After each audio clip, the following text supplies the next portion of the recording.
buat konten yang edukatif ya kak, yang dipublikasikan. Tapi ternyata ketika saya buat konten yang edukatif, ternyata nggak laku. Nggak ada viewersnya, nggak ada like-nya, nggak ada share-nya, nggak ada, disimpan pun nggak ada. Tapi ketika saya buat konten yang receh sama murid saya, kebetulan saya kampung SMK ya, jadi anaknya gede-gede. Yuk konten sama Bu Sasa laku, padahal receh. Makanya bagaimana caranya biar saya tetap bisa laku.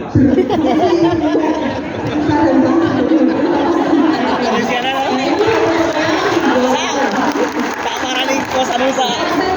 Kontennya Ibu Sasa itu juga berguna untuk nusa dan bangsa. Negara ini udah lelah banget Bu.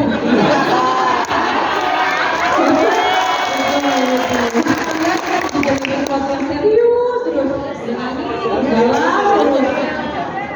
Bener, itu salah satu kekuatan Bu. Kalau memang potensinya di situ, mulailah dari situ. Jadi yang sifatnya edukasi itu bisa diselipkan. Ibaratnya anak nggak suka sayur, kita bikin nugget, tapi ada kita selipin brokoli atau wortel supaya dia suka. Lama-lama porsinya kita banyakin. Lama-lama ibu pun dapat, oh caranya gini nih, bisa nih kayaknya nih, masuk Pak Eko gitu. Unsur edukasinya tetap ada, tapi tetap menyenangkan dan receh dan seru gitu. Mulailah dari yang receh-receh supaya kita semua senang. Gitu. Semangat ya. Semangat ya. Tadi yang kedua, Ibu. Oh iya, sabar ya Pak. Siapa dulu? Sabar ya Pak. Oke, baik, terima kasih atas waktunya. Perkenalkan, saya Ninda Septiana dari Kabupaten Klaten. Pemaparannya sangat bagus sekali tadi ya Bu. Mantap, ya kasih aplaus dong teman-teman. Oke, kalau tadi pertanyaannya apa terkait dengan ya nggak apa-apa, receh itu nggak apa-apa, sesuatu yang memang dibutuhkan di Indonesia yang dengan kondisi seperti ini untuk menetralisir keadaan seperti itu. Cuman pertanyaan dari saya agak sedikit serius, nggak apa-apa ya? Begini Bu, Mbak ya Mbak. Saat ini tadi kan udah dipaparkan banyak hal. Nah, mungkin ada tips dari Mbak Dita terkait dengan pengelolaan konten. Untuk saat ini kan ada pengelolaan di saya itu ada pengelolaan konten. Baru grow kan akun seperti itu, akun pribadi. Kemudian yang kedua ada juga untuk mengupkan akun sekolah seperti itu. Nah, dua-duanya itu bisa jalan beriringan bersama-sama, atau kita harus pilih salah satu nih yang harus kita kembangkan yang mana dulu.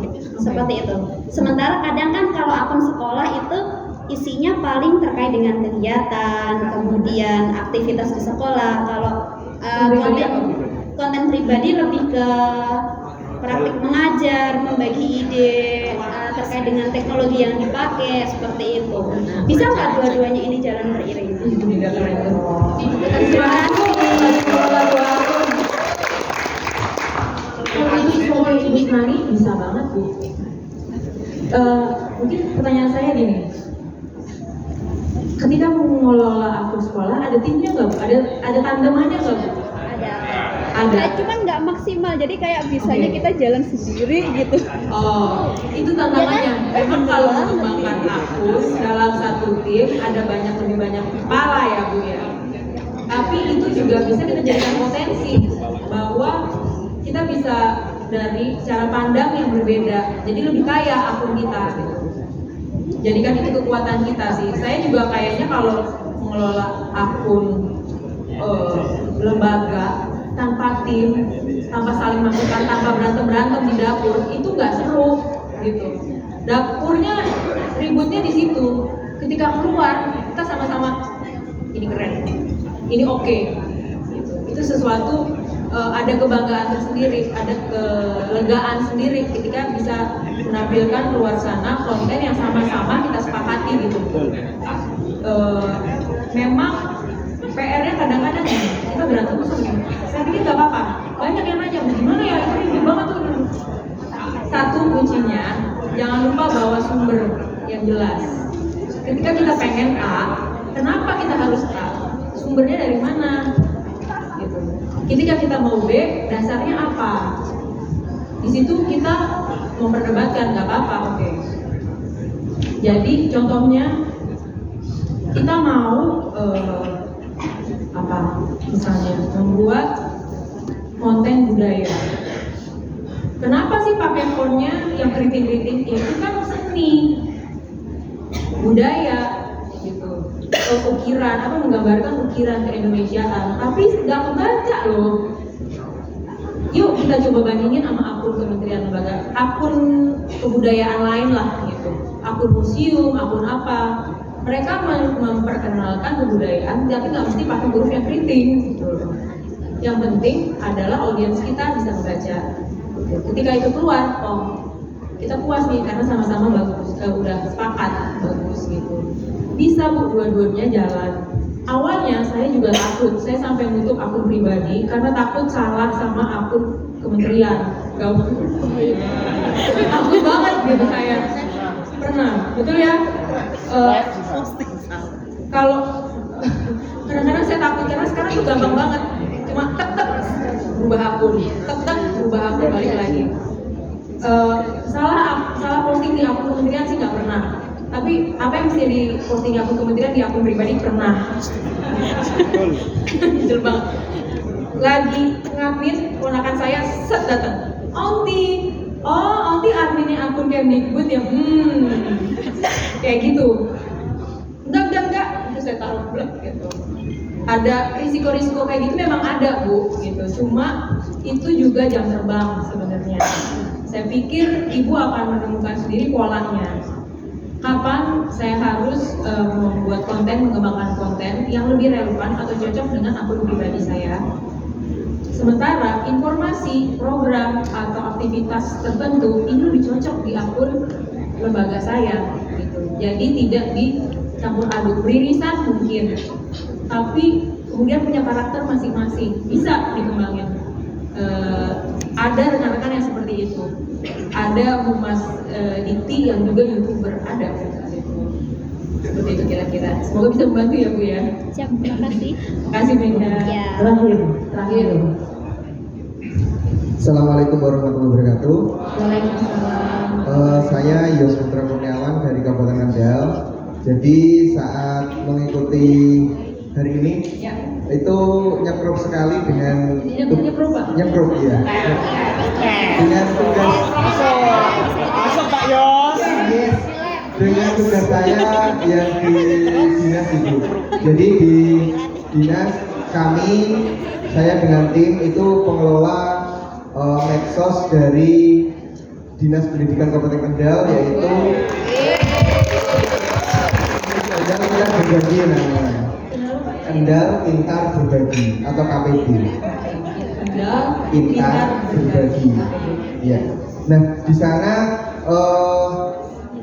timbok kami dengan yang dari kementerian itu berarti saya merasa sudah cocok masuk. Jadi ada pembagian job tugas.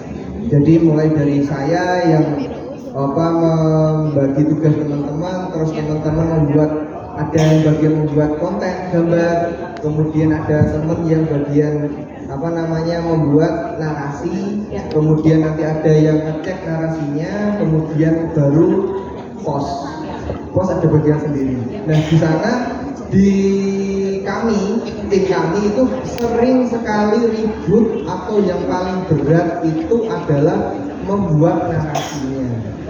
Misalkan ini tentang hari PBB atau hari apa, tentang seperti itu, kami sering banget ngambil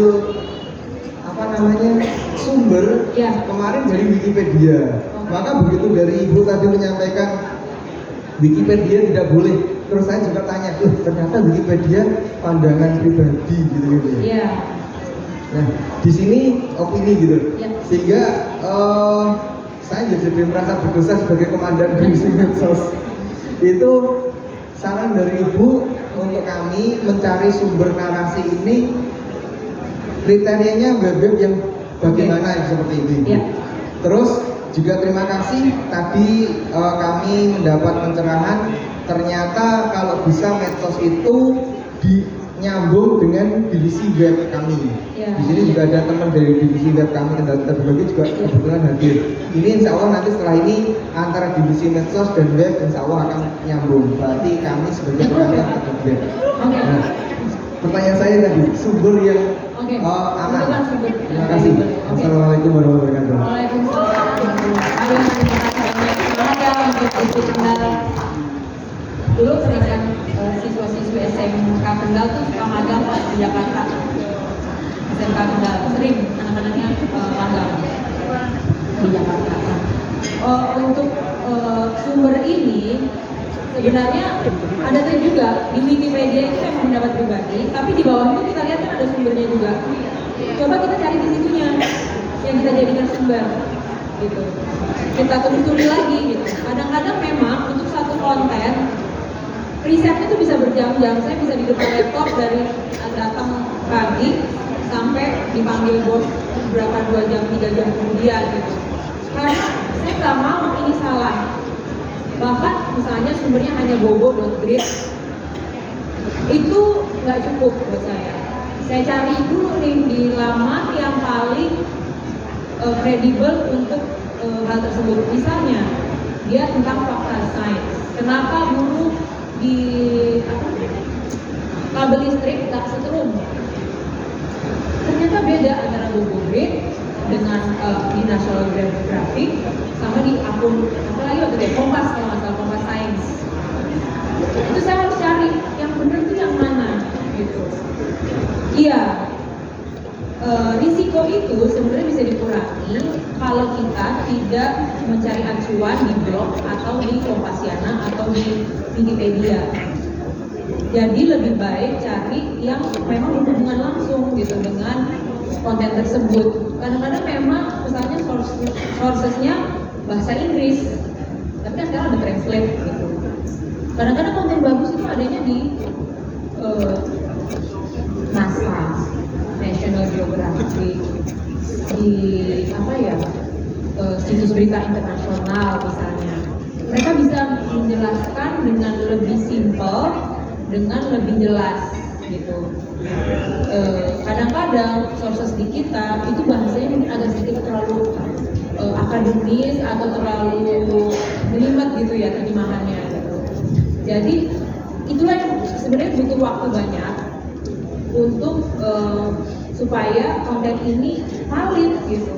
Tapi perlu dilakukan memang gitu. Jadi kuncinya adalah membandingkan antar sumber, dan sumber tersebut adalah dari laman atau buku atau jurnal yang kredibel. Kalau kami acuan utama cari dulu di laman Kemdikbud, ada nggak? Kalau nggak ada baru cari sumber lain di Kemenkes misalnya, di Kemenkeu atau di bisa, mestinya ya gitu. Masa iya udah taruh di laman kementerian nggak valid misalnya kayak gitu. Apalagi soal data, kita harus hati-hati. Soal data juga kita cari ke satker yang berhubungan sama substansinya gitu, yang mengurusi gitu. Tentang guru ya GTK misalnya, tentang pendidikan karakter ya ke pusat pengembangan penguatan karakter gitu. Jadi tentang pola asuh anak PAUD saya cari di paudpedia.kemdikbud.id. Di situ guru-guru berbagi bisa, tapi saya jadikan sumber karena itu sudah dikurasi sehingga bisa masuk ke laman seperti itu. Semangat ya Pak untuk Kendal. Oke, terima kasih. Boleh sekali saya lagi untuk saudara kita.